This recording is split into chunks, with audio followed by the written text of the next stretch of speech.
ha sido confrontante, ¿cierto? Una iglesia que dividida, una iglesia que querían ser unos de Apolos, otros de Pablo, unos más espirituales de Cristo. Peor, tenían problemas y no los solucionaban entre ellos, sino que buscaban autoridades fuera de la iglesia. También uno de ellos se acostaba con la esposa de su padre. Había inmoralidad sexual. Fuera de eso, en la Santa Cena se emborrachaban, no dejaban comida para los que llegaban más tarde. También, como tenían dones espirituales, era una iglesia joven con muchos dones espirituales, ahora se creían los más y estaban olvidando para qué eran esos dones. Y no faltando más, pusieron a tela de juicio la autoridad del apóstol Pablo, quien fue quien sembró esa iglesia en Corinto. Y también llega la perla de todas, niegan la resurrección de Cristo. Entonces yo les hago una pregunta. Si ustedes fueran a terminar de escribir la carta de Corintios capítulo 16, ¿qué escribirían? Teniendo ese contexto de la iglesia. Yo le voy a decir yo qué escribiría. Corintios, yo, John, siervo del Señor, estoy cansado de ustedes. No quiero saber absolutamente nada de ustedes. Es más, consíganse otros pastores, porque ustedes son muy pecadores. Me tienen cansado, con dones espirituales y siguen pecando.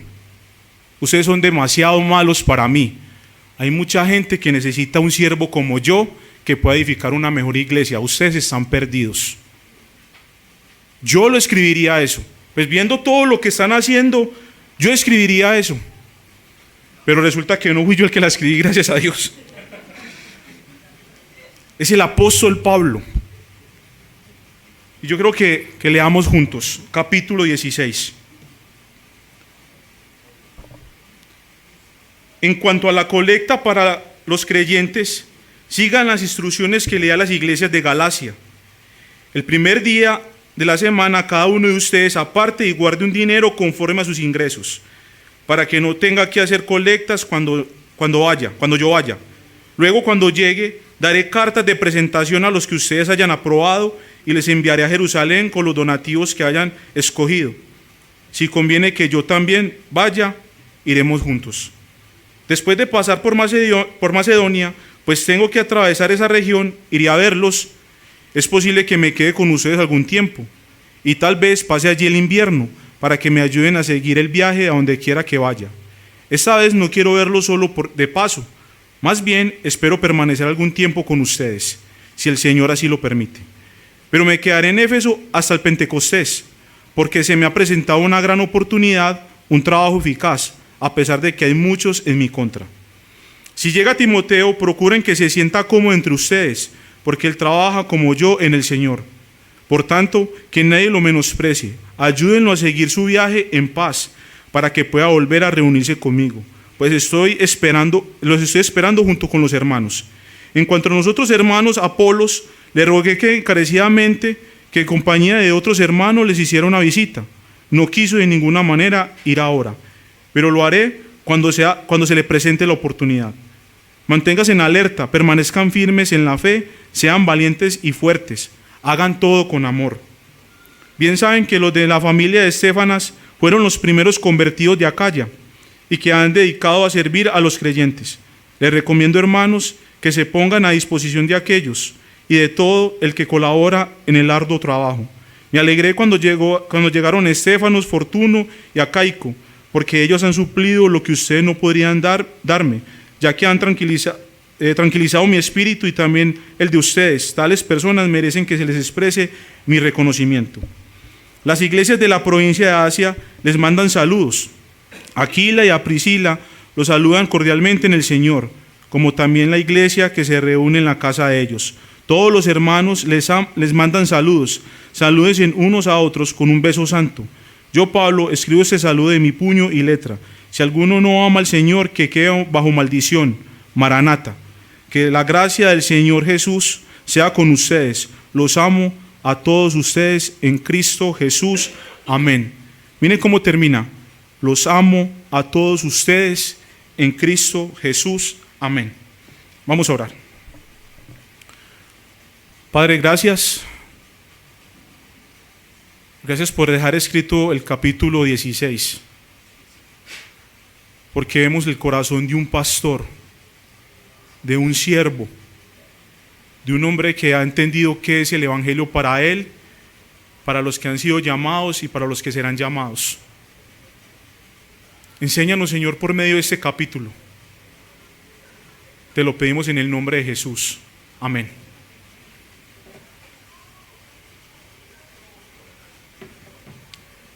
Entonces yo quiero que tengamos en cuenta hoy, mientras que explicamos todo lo que es el capítulo 16, el versículo 14.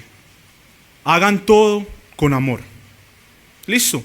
Mientras que yo voy explicando, tengan eso en su mente. Hagan todo con amor. Entonces, la primera parte es el compromiso de Pablo, y de ahí resalta un principio, que es el principio de la generosidad. Pablo está hablando de una colecta, de una ofrenda. Y uno se pregunta, bueno, ¿qué pasó ahí? ¿Por qué Pablo viene hablando de todo esto y ya le da una orden a la iglesia de que recoja una colecta? Contestando como una pregunta. En cuanto a la colecta, es como si le estuvieran preguntando a Pablo los de Corintio, bueno, ¿qué vamos a hacer con eso de la colecta, de la ofrenda? Y miren, hay una necesidad en la iglesia de Jerusalén. Ustedes saben que cuando uno lee capítulo 4, 5, 6 de Hechos, uno ve que la iglesia es perseguida después del asesinato de Esteban. Y salen los hermanos menos los apóstoles. Y donde llegan empiezan a sembrar iglesias. Luego se convierte Pablo sale y siembra la iglesia de Corinto. Y ellos son prosperados. Es una iglesia próspera. Pero hay una necesidad en Jerusalén. Hay unos hermanos que están pasando necesidad. Y Pablo, siendo un pastor, un corazón de pastor, le dice a la iglesia, ojo, hay que recoger esa colecta. Y esa colecta no tiene nada que ver con diezmos ni nada de eso. Miren lo que dice la escritura. El primer día de la semana, cada uno de ustedes aparte y guarde algún dinero conforme a sus ingresos. Cuando uno lee, cuando está empezando la iglesia, uno ve que en la iglesia hay pobres, hay gente pobre, pero también hay gente rica. ¿Y sabe qué hacían los ricos? Vendían sus propiedades, el dinero se lo traían a los apóstoles y los apóstoles repartían conforme a las necesidades de la iglesia. Y ese es el principio de la generosidad. Los de Corintios sí, muy pecadores, muy atravesados, pero Pablo tenía esperanza en ellos, porque sabía quién estaba con ellos, a pesar de sus pecados. Y quería seguir enseñando ese principio de generosidad que a veces se ha perdido dentro de la iglesia. A veces no hay preocupación por lo que estamos viviendo. Porque cuando uno lee toda la carta de Corintios, si hay una necesidad espiritual de los corintios, y Pablo ataca esa necesidad espiritual, pero también hay una necesidad física, material, que es real en nuestras vidas. Y Santiago toca eso. La carta de Santiago dice, si un hermano viene con hambre y le dice que tengo hambre, y usted le contesta, no, oremos. Pero si tiene hambre, es igual. Hay una iglesia en Jerusalén que está pasando hambre, que tiene necesidad. ¿Qué le toca a la iglesia? Hagamos una colecta. Y entre todos vamos a ayudar a esos hermanos que están pasando necesidad. La iglesia no se escandalizó. Vamos a hacerla porque hay necesidad. Cuando uno mira eso, uno dice, Señor, ¿cuánta necesidad puede haber entre el pueblo de Dios? Y yo no me preocupo por eso. Oramos, clamamos al Señor, está bien. Pero si en mí está poder ayudar a ese hermano en la fe, se debe de hacer. Porque es una preocupación del apóstol. Son hermanos que están pasando necesidades, están siendo perseguidos en Jerusalén, que no pudieron salir como otros hermanos y están pasando mucha necesidad. Y Pablo se acuerda de ellos y dice, hay que hacer una colecta, vamos a recoger una ofrenda. Y miren que no habla de porcentajes, él no está colocando porcentajes, según sean los ingresos de ustedes. Ahí no está por debajo el pedir, está el suplir la necesidad del otro. Porque es que el evangelio es integral. El evangelio no es solamente la salvación del alma, porque a nosotros nos predican el evangelio, creemos, pero seguimos viviendo acá. Y aquí pasamos necesidades, aquí sufrimos. Y entonces, ¿qué hace la iglesia en medio de eso? Pablo les está dando una enseñanza. Así como le enseñé a los Gálatas, les enseño a ustedes. Cada domingo, hagan una recoleta, guárdenla, para cuando yo vaya, ustedes han escogido gente seria dentro de la congregación, y esa colecta va a llegar a los hermanos en Jerusalén. Y yo les voy a dar carta de presentación. Hermanos, ahí hay muchos principios, hay organización. Cualquiera no va a llevar esa ofrenda. No está buscando sacarle plata a la iglesia así porque sí, hay necesidad. Entonces, de esa parte, de esa porción de la escritura, podemos aprender el principio de generosidad, que a veces nosotros no practicamos tanto, o cuesta. Pero aquí la escritura nos está enseñando eso, un principio de generosidad dentro de la congregación. En el momento que de pronto la iglesia quiera sembrar otra iglesia, seguramente vamos a entender más esto y vamos a estar más preocupados de cómo está aquel hombre y mujer que están en algún lugar donde no tienen los recursos que tenemos nosotros y están pasando necesidad. Cuando desde aquí digamos hay que recoger algo, seguramente todos vamos a decir amén, porque hay un hermano y una hermana que están entregando su tiempo, sembrando una iglesia y están pasando por necesidad. Vamos a entender mejor este principio. Pero mientras que eso no llega, seguramente dentro de la comunidad hay hermanos que están pasando por necesidad. Y si nosotros nos damos cuenta, entonces ponemos este principio, hacemos una colecta. Pero él sigue del versículo 5 en adelante y sigue: después de pasar por Macedonia, pues tengo que atravesar esa región e iré a verlos. Es posible que me quede con ustedes algún tiempo y tal vez pase allí el invierno para que me ayuden a seguir el viaje donde quiera que vaya. Esta vez no quiero verlos solo de paso, más bien espero permanecer algún tiempo con ustedes, si el Señor así lo permite. Pero me quedaré en Éfeso hasta el Pentecostés, porque sé que se me ha presentado una gran oportunidad para un trabajo eficaz, a pesar de que hayan muchos en mi contra. Sigue la necesidad del apóstol Pablo de estar en medio de esta congregación. Hemos estudiado todo lo que es la carta de primera a los Corintios y vemos que han sido duros con el apóstol, pero aquí vemos un hombre que no le importa eso. Yo quiero pasar tiempo con ustedes, yo quiero pastorearlos, yo quiero pasar no de paso, quiero quedarme ahí con ustedes. ¿Qué es lo primero que hacemos cuando alguien no se comporta como nosotros queremos? Los evitamos. No nos gusta pasar tiempo con esas personas porque no son de mi agrado, se comportan como no creo que debe de ser.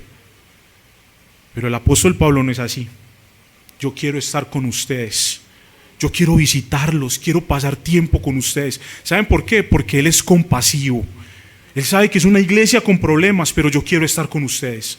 De lo que tenga yo les quiero dar. Así deberíamos de ser nosotros, iglesia. Yo sé que entre nosotros, personas que de pronto se comportan como, no, a mí no me gusta cómo se comporta él, y yo más bien no lo saludo, lo evito y me salgo por un lado pero ese no es el principio bíblico. Pablo quiere pasar tiempo con ellos. Y leímos toda la carta y ustedes ven cómo son. Pero yo quiero estar con ellos. ¿Por qué? Porque es un corazón pastoral. Un corazón que se preocupa por el otro. Así mismo tenemos que ser nosotros. Está bien, no piensas como yo, pero yo te quiero ayudar, yo quiero estar ahí, yo te quiero pastorear. ¿Cómo hablamos el uno al otro? ¿Cómo llegamos a un acuerdo sobre temas que están en la escritura y yo no comparto? ¿Por qué? Porque somos hermanos, somos hijos de Dios, nos amamos, nos unen una misma fe, un mismo Señor, un mismo Espíritu. Así era el apóstol. Él tenía todo el derecho de decir: no me quedo más con ustedes, no más. pero Él desea, quiere pasar tiempo con ellos. Pero lo más tremendo es que Él menciona algo aquí que yo sé que a veces no tenemos en cuenta para nada. Esta vez quiero verlos no solo de paso, más bien espero permanecer algún tiempo con ustedes, si el Señor lo permite, si el Señor quiere. ¿Cuántas veces queremos hacer cosas buenas, a veces no tan buenas, pero si el Señor lo permite, no pasa en nuestras oraciones? No está ahí en medio de las oraciones. Voy a hacer esto y lo hago. No consulto, no le pido al Señor, Señor, si quieres esto. Porque si alguien fue testigo de esa oración, fue el apóstol Pablo. Él iba a una ciudad, se le aparecía el Señor y le dice: Pablo, no es por acá, no es esta ciudad. Y se iba para otra y tampoco es esta. Hasta que se le aparecía: esta es donde debes de predicar. Un hombre que sabía ser guiado por el Espíritu Santo. Un hombre que entendía que la obra la hacía el Espíritu Santo. Entonces, hermanos, eso de que si el Señor lo permite, tiene que estar en nuestras oraciones para cualquier decisión que vayamos a tomar. Porque estamos diciendo: tú eres el que tiene el control al final, Señor. Esos son nuestros planes. Mire, como líderes, estamos planeando evangelismo, queremos llegar a las personas que están a nuestro alrededor, queremos hacer un plan, queremos orar, pero al final decimos: si el Señor lo permite.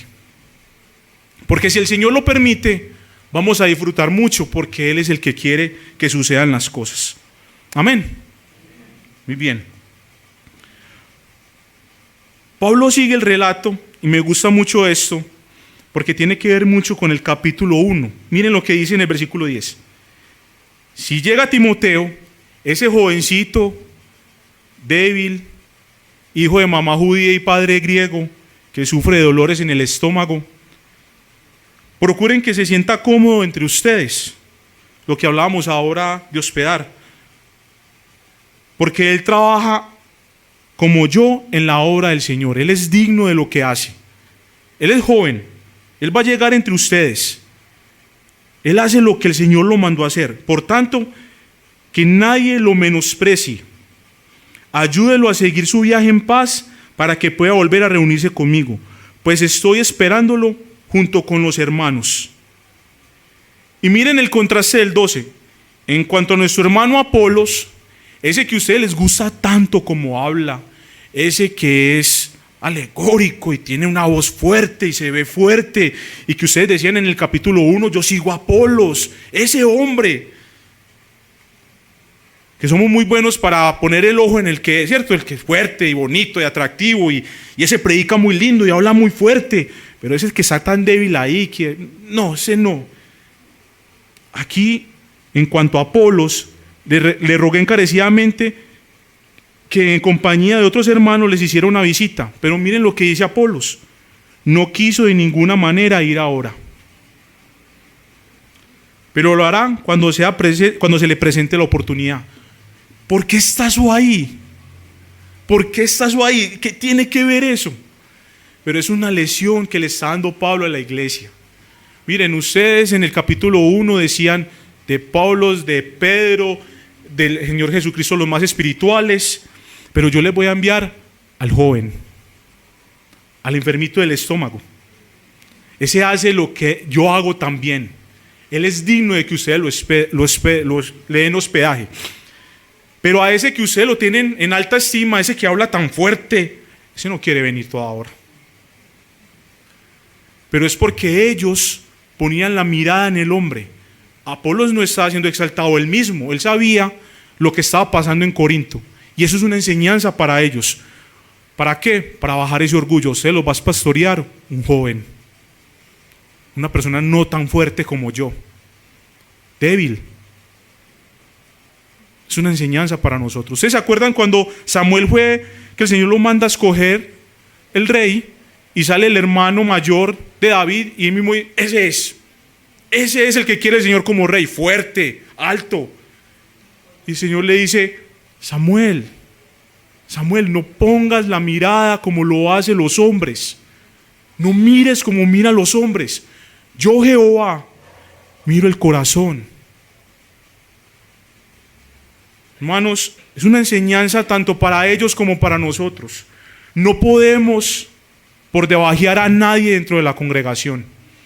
Yo estoy seguro que ahí sentado hay un hombre y una mujer que no se para aquí al frente, que no predica, que no canta, pero que nos puede dar una enseñanza a nosotros de escritura, de vivencia bíblica, de amor por el Señor, que nos daría vergüenza a nosotros quienes lideramos acá. ¿Por qué? Porque miramos como el hombre. Miramos, ese es, miren, ese estudia en el seminario, ese es el propio. No. El que menos piensa es un hombre y una mujer de Dios. No nos dejemos llevar por las apariencias. A la iglesia de Corinto mandaron a un joven enfermo del estómago, débil, no Apolos, no quiso ir. Y Pablo les está diciendo, atiéndanlo, porque él es digno, porque él trabaja como yo en el Señor. Entonces, mucho cuidado por debajear a un hermano. Ese hermano que usted tiene al lado puede ser un hombre muy piadoso y una mujer muy piadosa, que solamente está esperando que el Señor le dé la oportunidad de trabajar en su obra.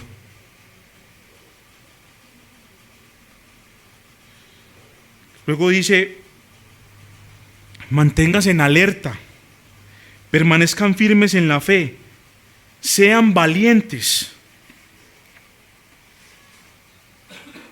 y fuertes, hagan todo con amor. Si yo estuviera haciendo un devocional y abro capítulo 16 de Primera de Corintios y leo los versículos 13 y 14, de una voy a decir, el Señor me está hablando. ¿Por qué? Porque ¿quién en ese momento no está pasando por debilidad? ¿Quién en ese momento no se siente que su fe flaquea? ¿Quién en ese momento no se siente sin fuerzas? Yo sé que hay muchos aquí que podemos estar así. Que sentimos que el cielo es como de bronce,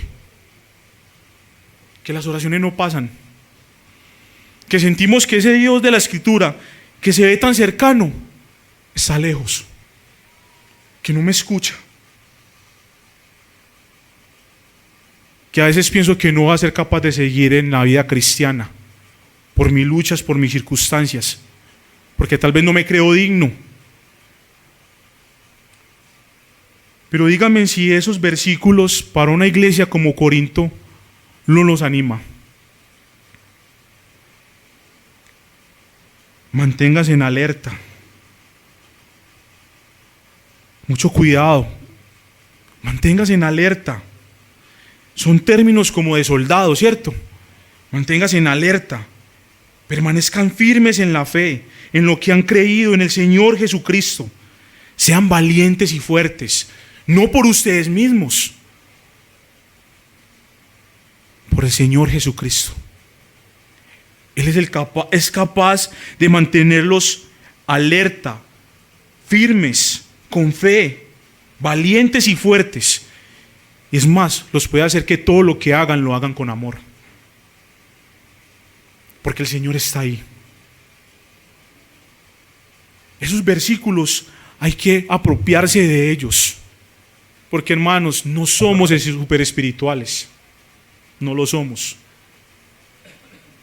Yo no tengo cómo ver con una máquina cómo está usted de verdad, pero yo sé que pasamos por circunstancias fuertes en nuestras vidas. Yo sé que dudamos, yo sé que estamos en desiertos a veces que no encontramos agua que beber, yo sé. Pero ¿sabe qué es lo más lindo cuando yo leo la Escritura? Que en el desierto está el Señor. Usted lee, empezando Génesis, y uno ve a Agar, y ella fue la que dijo, el Dios que me ve, en el desierto. O Israel, ¿cuántas maravillas no hizo el Señor en Israel? O Oseas, te llevaré al desierto y ahí te voy a enamorar. Eso es hermoso. O sea que a veces esas circunstancias, esas cosas que pasamos, que necesitamos estar alertas, permanecer firmes en la fe, ser valientes, fuertes y hacer todo con amor. A veces cuando no estamos pasando por eso y estamos en ese desierto cansados, que no me provoca ni ir a la iglesia por cómo estoy, el Señor está ahí. Y el Señor es el que me da la firmeza, el que me da la convicción, el que me muestra que hay fe en Él, el que me hace ser valiente, fuerte. Y después de eso, el que me puede llevar a hacer todo con amor. Porque cuando usted mira a su hermano que está al lado, puede estar peor que usted. Y necesita amor. Mucho amor. Amor en Cristo. Que es puro. Que no espera nada a cambio. Que se brinda porque hemos de recibido por gracia. Y damos por gracia. Versículo 15. Bien saben que los de la familia de Estéfanas fueron los primeros convertidos en Acaya y que se han dedicado a servir a los creyentes. Qué bonito es cuando uno se da cuenta que dentro de la congregación hay familias que aman tanto al Señor, que conocen del Señor y son abiertas, que prestan su casa para que se hable del Señor, que entendieron qué es el cristianismo y que prestan sus casas o aún sus vidas aquí en la congregación para servir a otro. Hay muchas familias así dentro de nosotros. ¿O usted no se ha sentido bendecido por familias aquí? Hay muchas familias así. Y Pablo se siente agradecido. Esos son los frutos que Pablo está agradeciendo aquí.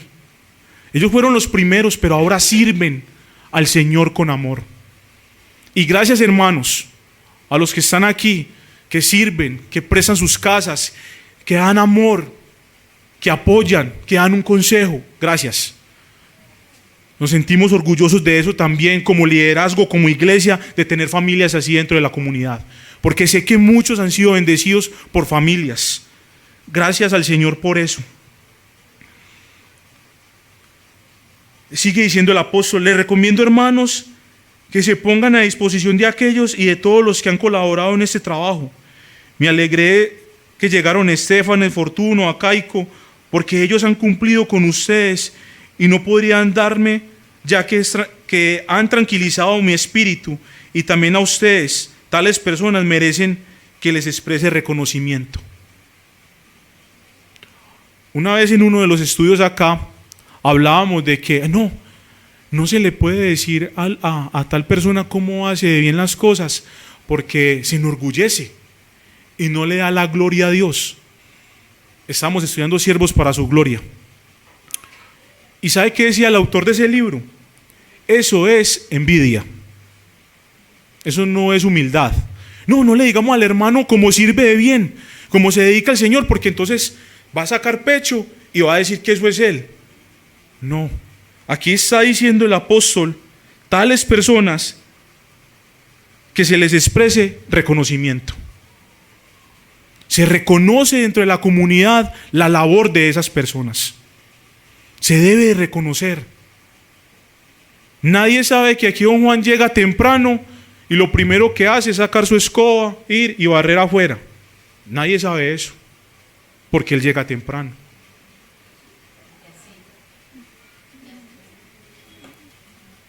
Hay muchas cosas que no solamente se predica y se canta, hay muchas cosas más que hacen hermanos en lugares donde no se ven, pero están ahí, sirviéndole al Señor. Esas personas hoy les damos el reconocimiento. Gracias. Gracias por su labor dentro de la comunidad, que nadie se entera. Que acomodan una silla, que sirven un vaso de agua, que sirven un tinto, que acomodan una cámara, porque siempre se ve desde acá el que está parado frente a este micrófono. Pero gracias a cada uno, y cada uno de ellos sabe quién es. Muchas gracias por eso. O sea que aplicamos hoy esta escritura, les damos el reconocimiento, porque lo hacen para el Señor. Gracias por eso. Al final, los versículos 19 al 24, las iglesias de la provincia de Asia les mandan saludos. Hermanos, ustedes saben dónde está ubicado Corintio, Grecia, ¿cierto? Y Asia, ¿dónde queda Asia? En Asia, ¿cierto? En Asia. Pero son dos continentes diferentes. Hay hermanos que están preocupados por esa iglesia y no los conocen, no saben cómo son, pero están preocupados. Seguramente nosotros a veces entramos en esa burbujita y creemos que nosotros solamente somos los que estamos aquí, pero no, hay otras iglesias en Itagüí que se predica la sana doctrina, no sé, pero hay otros hermanos que en este momento, a esta misma hora, se están congregando y están clamando, están escuchando la voz del Señor. Hay que orar por esas personas. Hay que orar por esas personas. No somos los únicos en Itagüí. Hay más creyentes afuera que se están congregando, que necesitan que oremos por ellos. Aquila y Priscila los saludan cordialmente en el Señor, como también la iglesia que se reúne en la casa de ellos. Si ustedes leen el libro de Hechos y las cartas de Pablo, ustedes siempre que mencionan a Priscila y Aquila, los ven con una iglesia en la casa. Eran hermanos que tenían claro cuál era su ministerio. Y nuestra oración como liderazgo es esa, de que aquí hayan hermanos que presten su casa para que haya una iglesia ahí, como esa. Siempre que uno lea Aquila y Priscila y la iglesia en la casa de ellos, y en la iglesia de casa, porque ahí fue donde salió también la iglesia de los Corintios, con ellos dos y con Pablo. Oramos para que el Señor levante familias que en su casa haya una iglesia. Ese es el llamado para todos, porque si usted es el hombre de la casa y tiene una esposa y 3 hijos, usted ya tiene 4 ovejitas, tiene una iglesia en la casa. Y su deber es predicar el evangelio, discipular y acompañar. Hermanos, y eso me lo estoy predicando a mí mismo, porque a veces eso se olvida. A veces es, no, la iglesia, sí, hay que ir a la iglesia, reuniones están, y sí, hay que estar acá y darle frente al llamado del Señor. Pero ojo, tenemos ovejitas en la casa. Hay que hacer discipulado a la esposa. Hay que compartir el evangelio a los hijos. Hay que levantar un altar, y a veces esos altares están muy caídos. Y uno se pregunta, ¿pero por qué estamos así? ¿Pero por qué estamos viviendo así? Y cuando uno mira el lugar secreto o el altar dentro de la casa, está en ruinas. Pero queremos hacer altares dentro de la congregación. Y no. El llamado es la iglesia de la casa. Cuando a mí me llame el Señor, a mí me van a hacer un reclamo. Bueno, John, ¿y tu esposa Carolina, David, Manuela y Dulce? No, Señor, pero yo en la iglesia del Rey del Itagüí yo prediqué. No, espere, vamos por orden. Tu esposa, hijos, luego te voy a preguntar por la iglesia, pero vamos en orden. Entonces, ¿qué vamos a decir ahí? Así no haya un varón dentro de la familia, pero puede haber una mujer que es cabeza de hogar, tiene la misma responsabilidad. Tenemos que tener en cuenta eso. Y ya al final, yo, Pablo, escribo este saludo de mi puño y letra. Si alguno no ama al Señor, quede bajo maldición. Eso es como poniéndole el sello final a toda esa carta de los capítulos 1 al 16. Yo hablé todo lo que hablé, pero si usted no ama al Señor, está bajo maldición. Eso es duro. En una sola oración. Yo los exhorté, los corregí por medio de la escritura, les hablé, pero al final les digo, si ustedes no aman al Señor, están bajo maldición. Que la gracia del Señor Jesús sea con ustedes. Los amo a todos ustedes en Cristo Jesús. Creo que el apóstol es muy claro en el capítulo 16. Muy claro. Y pedimos que ese capítulo 16 pueda hablar a nuestras vidas. y como iglesia podamos poner en práctica todo ese saludo final a los corintios. Y seguramente, como el Señor tiene el control de todas las cosas, ahora con la nueva serie que viene, va a empalmar muchas cosas más para nosotros. Pero le damos las gracias al Señor porque queremos ser una iglesia que hoy usted puede decir, en nuestra congregación estudiamos todo la carta de Corintios y hemos aprendido mucho del Señor por medio de ella. Usted no va a poder decir nunca, en la iglesia me dan un salpicón, me predican el domingo de Génesis y el otro domingo de Apocalipsis. No. Predicamos la Escritura porque queremos que el Señor nos hable por medio de ella, para entenderla, para vivirla, para amarla, para ponerla en práctica, para no solamente ser oidores, sino hacedores de ella. Entonces, que ojalá todo lo que estudiamos en todos estos meses de Corintios se haya metido en nuestra piel y nos lleve a querer amar al Señor, a querer cambiar, amar con todo nuestro corazón, con nuestra mente y tener al Señor como primero en nuestras vidas y querer seguir estudiando más y más su Escritura.